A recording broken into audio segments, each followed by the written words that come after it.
Hi, it's Andy Moore here from Build the Best Websites. I want to take us through widgets today. Widgets, it's one of those things that we don't know much about, and we don't hear much about widgets, or we hear the word widgets, but we don't seem to know what they're about. Anyway, I'll briefly take you through them today. This is my test site here, Build the Best Websites test site.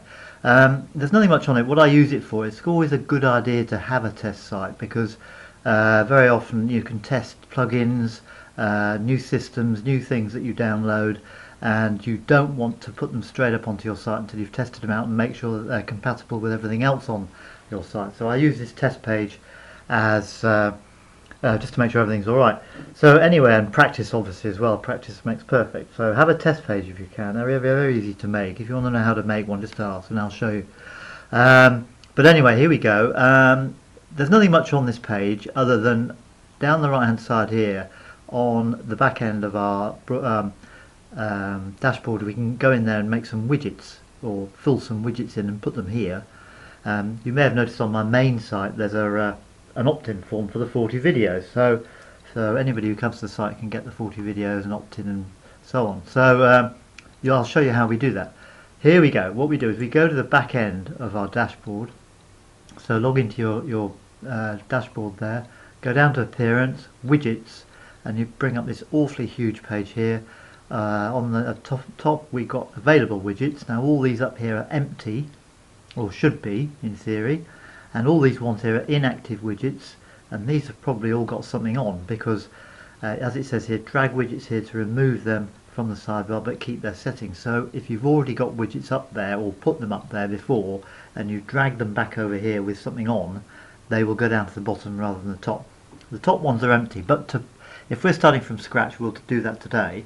And here's how we do it. We just go to whatever we want to put up there, and we want to put an empty text box because we want to put our HTML in from the opt-in form. So here we go. We'll take that across, and all these are click on and drag. You can click and drag them across, slick contact forms and so on.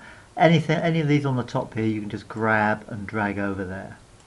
But once you've dragged it over, it automatically opens here, as you can see. We won't bother titling this because it'll be pretty self-evident what it is when you see it. But what we need to do is put some HTML in there. Now this has come from Aweber. This is for our opt-in form, and it's right here. It's only a very short, small piece of script here. So what I'm going to do is I'm going to copy that into there like this, paste that in there, and don't worry too much about that for now, but we'll just click save for the moment. As you can see, it's word click, it's very quick. And what we'll do is we'll go to our page, we'll refresh it, and we'll see what comes up. And look at that, there is our opt-in form. Now I've put my email in there. If we click on that, it'll tell me I'm already enrolled with us. You are already subscribed, your address is already subscribed, so we don't need to worry about that. But the point being, there it is. And all it takes is a little bit of short piece of code like that, save it, and you've got yourself an opt-in form ready for people to put their emails in, and that's the beginning of your list, as you are on my list. Okay, now let's say we want to put something else. Now as you can see, sorry, I'll keep flicking a bit here, but as you can see from this, it's quite large. It takes up quite a bit of space, so we don't want really to put any more in there. You can do, but I've tried doing it, it doesn't work. So what we'll do is we'll close this one down, and it's a lot easier to get your text box here and drag another text one over here like that, which should automatically open like that. This one I'm going to name hosting because we're going to put my HostGator details in there. So just click on there. I'll go down to my my notepad here where I keep all my details, and here are my details about my HostGator account. Copy that, down we go, just bang that in there, paste, that's the details from the HostGator account. Okay, save that. Okay, that's saved. Let's go back to the page now, let's refresh the page, and look what comes up, hosting. There you go. Now what happens is I'll right click on that because we don't want to lose this page, and I'll open link in new tab. This is a clickable image. So if I open that in the new tab up here, look, as you can see it's coming up and it takes us straight to HostGator, and you can go view web hosting plans and it takes you to web hosting and so on, and that basically is how fantastic it is. So that's a clickable image and it's really great to have one of those. So let's say we want something else, right? Now I'll just do one more and then I'll close this because we don't want to be too long.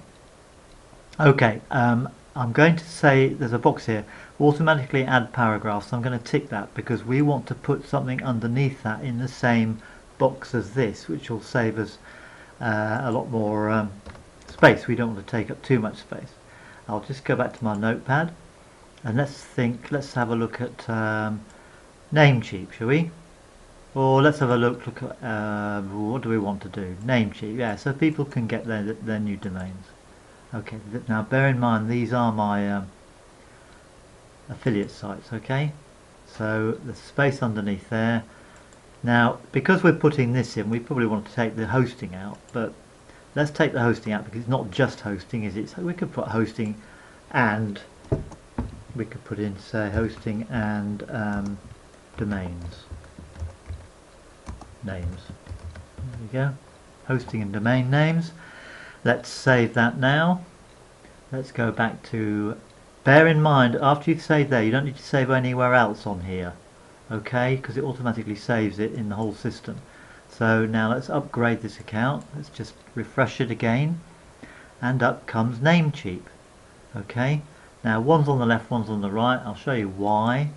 It's because this one here is saying center and that one there isn't. So if we copy the center from that and go like that to there and put that in the beginning there and do right click, paste, center, okay, and we're now going to put center at the end as well because we've got to put it at the beginning and the end with HTML. Open and close it down, do save again. Now back we go to our page, let's refresh it and they should both be in line, and there they are, bang bang. Isn't that fantastic? Now how difficult is that? I'll tell you what, the most techie worst part is finding out where all this comes from, and we'll go through that in another video. I hope that helps. Obviously we'll have to get into this a bit more, I think, because it's not easy, and the next video I do very shortly is going to be about autoresponders and how to make that form up, how to make this form here and get it the HTML or the JavaScript code that we've used and put it into our back end up here. Let's open this up again. It's still there, look. This is the JavaScript for the Aweber opt-in form. I'm going to show you how to get that in the next video. Okay, alright, well, see you soon. I hope this is good fun. I hope you enjoy it. It has been good fun, and we'll speak soon. Any comments, obviously, leave them at the bottom of the page or get in touch with me and I'll get to you as soon as I can. Alright, thanks. Bye-bye.